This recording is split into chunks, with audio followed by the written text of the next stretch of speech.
Hello guys and welcome to Boss Rush Island 4. Today we're going to be starting off with Benjamin and a 202 Spike Factory, as well as the Glue Gunner in the position I place it later. Although you're going to want to do it now, I just kind of forgot. I use a tech bot, although you do not have to. I do recommend it as it's pretty annoying and helpful later. This start requires pretty much max Monkey Knowledge. I'm sure there's a lot of useless points that you don't need, but you're going to need a lot of Monkey Knowledge. Anyways, quickly get up a mortar monkey and place it on the yellow corner there. And then we're going to be able to save up. Yeah, so I just place it specifically on that yellow corner. This start is slowed down a little bit just so that you guys can really see it. And you can get faster reload on the mortar as you buy it. And we're going to target the Spike Factory now onto the top of this here car. And as fast as possible, you're going to want to buy spike balls. And then I speed it up here, but you guys can keep it slow if you want, because it is kind of stressful, I'd argue, because we're going to be leaking down to about 20 lives. I know, it's pretty scary. Turns out Benjamin is actually the best hero for this, because mostly early game he can heal your lives, and without him we'd be dead at this point, which is kind of funny. But yeah, after the 8th skull, you should be able to afford spiked mines. If you're missing a little Monkey Knowledge, you can, instead of upgrading the mortar to a 0-1-0, you could just leave it as a 0-0. But I'm not even sure if this would work for most people without full Monkey Knowledge, so yeah. Anyways, you can ignore that Desperado for now. You should get a Ring of Fire first. Although either way you won't leak. This amazing Spike Factory is going to handle everything, but I like getting the tack shooter. After we get our 4-2-0 attack shooter, you're going to want to get a Desperado Monkey on close and upgrade it to a 4-2-0 and then 5-2-0. Close targeting is effectively going to target like first, but it pretty much will target balloons that are going to leak, and it'll target the boss, and that's what we're going for. Once you have enough money, sell the Spike Factory for the Blazing Sun. And then we're just going to get up a sniper who's going to be a 2-0-5, also on close for the same reason as before. It's because we don't want to die and we do want to kill the boss. So yeah. Now, after we get up the elite defender, just give it a second. Okay, now we can get our mortar monkey up to a 0-2-3, and if there's a couple of camos that might leak, you can try to leak them so that the lead defender will do a little more damage, but otherwise it's fine. Up next we get a glue strike, and then what am I doing here? Let's see.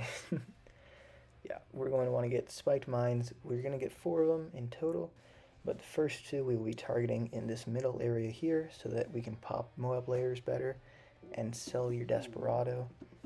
The sniper monkey should be able to carry anything that's about to leak, but you'll be fine here. Getting up 4 spike mines is going to allow you to destroy all these Moabs super easily, and again, these 2 are targeted in the back to clean up the insides, while the other 2 are going to be, mostly taking on the outside of the Moab and the boss. Afterwards, we can save up for the Inferno Ring, but don't forget first to set your sniper to first targeting, because otherwise it can get a little bit close. It's a little bit of RNG going on, so it's in general just going to be better to have your sniper on first. That way you don't die. Dying's bad. I've been over this before if you were paying any attention.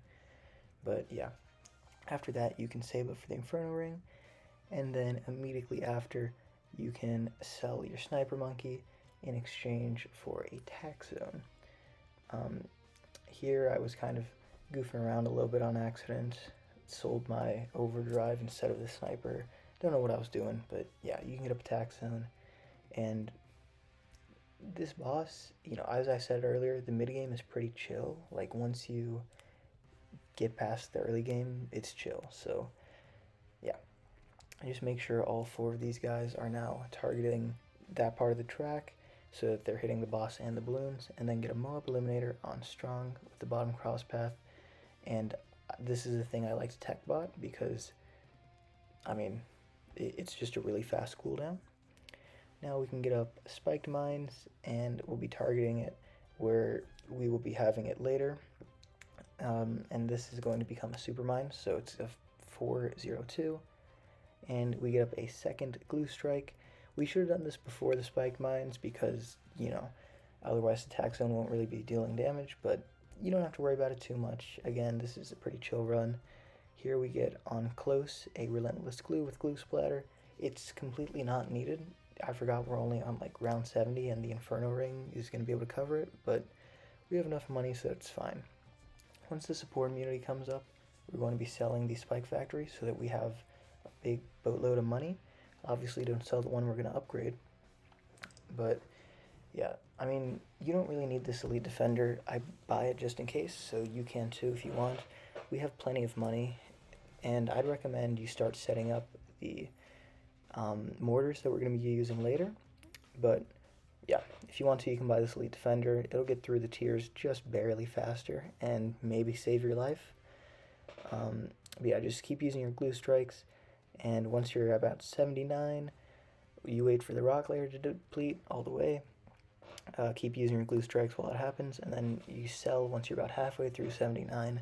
Then you sell your elite defender too, and you should have more than enough money to buy super mines, especially if you didn't buy the elite defender.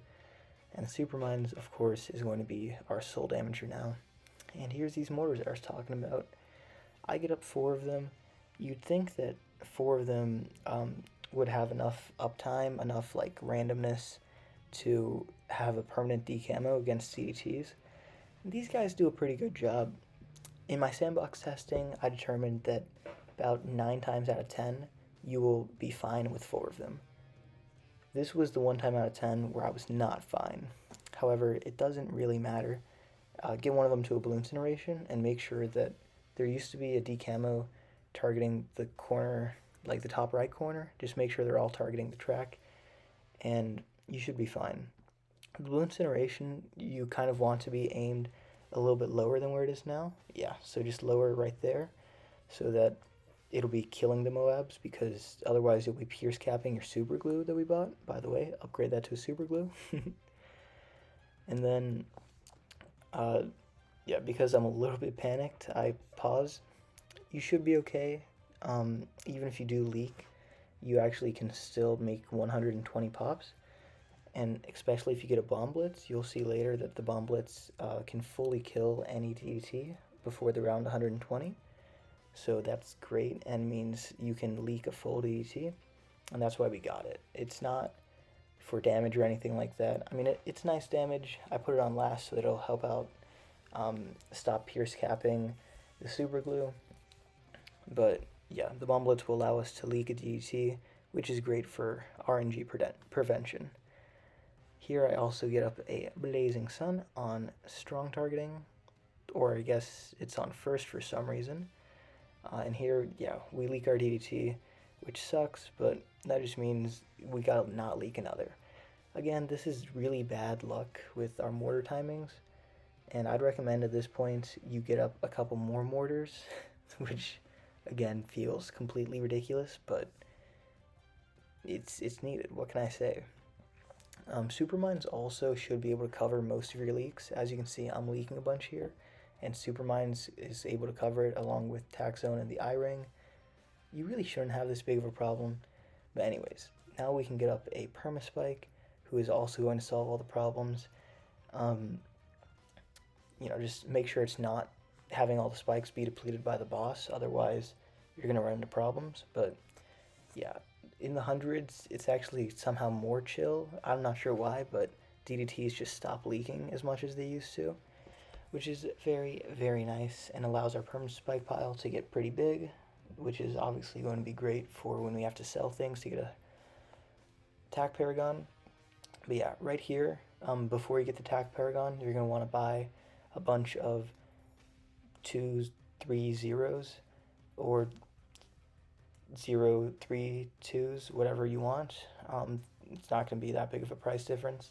But yeah, I buy like 7 of them because I forgot to do it before I sold the super mines and I got panicked. But yeah, just get up the attack Paragon and get back the bomb blitz because, having extra lives is good. And if you can see, then you'll be able to tell that these DDTs are getting quite far. Unfortunately, we leaked a fortified DDT, which means the Bomb Blitz did not have the ability to kill it all the way, which is okay. We just completely spam down signal flares now, which is what we should have done a while ago, because now this is working. And just make sure to use your TAC Paragon abilities. The extended range doesn't hurt the damage up close very much, and it does help out damage more for DDTs. And then down here, I just start getting up a bunch of spike factories, the tier 5s, with the top cross path, and that's just to handle the DDTs better. And after I do that, it's actually a-okay. There's nothing else to do here, so you can get up some snipers if you want. Try to get one more pop, but it's not going to happen realistically. So I hope you enjoyed this. Have an absolutely wonderful day. I hope this video helped you out. Please leave a like, subscribe, and I'll see you next time. Peace.